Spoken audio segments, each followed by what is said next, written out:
Vai esat pamanījuši, ka pēdējo 3 gadu laikā Rīga ir palikusi, ir mainījies izskats cilvēkiem, daudziem.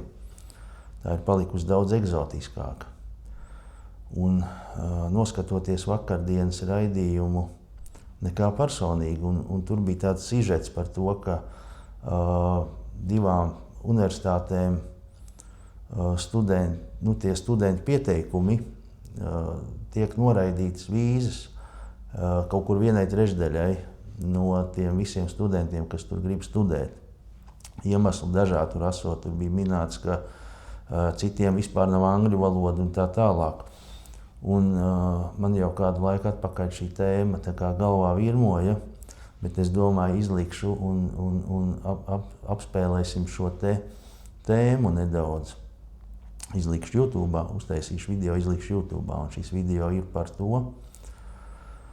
Un tā būtība ir tāda, ka pirms apmēram 10 gadiem tā studentu eksports, augstākās izglītības eksports bija tāda perspektīva ideja īstenībā, kad Latvijas universitātes mēģināja piesaistīt ārvalstu studentus, lai viņi ienes no savām valstīm naudu, viņi šeit maksātu par studijām, viņi šeit maksātu par dzīvošanu, ēdienu, un tā tālāk un tā joprojām. Un es nedaudz papētīju, ka piemēram 25. gadā šī ārvalstu studentu eksporta industrija ir ienesusi Latvijā apmēram 385 miljonus eiro. Un vienu lielu daļu no tā nopelna universitātes. Un tur bija interesants sižets par tādu augstskolu, kas saucās Nordic, kaut kāds tur, var sakot, tā augstskola ir privāts SIA. Ja, statūtos tur nav pat nekāda valsts izglītības sistēmas, nekas tāds, kaut kāda, filiāle, kāda ir Latvijas universitāte vai, piemēram, RTU. Un šī privātā SIA, viņi ņem visus, kas ir gatavi maksāt. Māki to angļu valodu nemāki, tāpēc, ka tiem SIA, MIA īpašniekiem nāk ļoti laba nauda. Viņu apgrozījums gadā bija šķiet, ka 10 līdz 15 miljoni gadā. Peļņa tur uzrādās ļoti maza. Kaut kā jau, ja grib, tad tos ciparus var tur dažādi apspēlēt. Bet fakts tāds, ka uz to, ka it kā labi nodomi valstī bija, un tagad tas viss ir pārvērties par to, ka tas viss nekontrolējams kaut kādas masas iet iekšā, un ko viņi tālāk dara. Tur bija, tajā sižetā bija tas, ka daudziem, kas nenāk uz mācībām, viņiem ir tā kā, viņus jāmet ārā, tur atskaita un tad uz deportāciju, vai viņiem brīvprātīgi jāatstāja valsts laikam, bet ir kaut kāds likums. Un atkal, kāpēc viņi tā ir sakārtoti? Ka ja mēneša laikā tas students ārzemju atrod citu universitāti, kas viņu uzņems, tad viņš var palikt šeit un turpināt. Un tad es aizdomājos arī par tādu lietu, ka ja jau mums tiešām valstī vajadzīgs darba spēks, ja pietrūkst vietējā, tad kāpēc to neizdarīt korekti?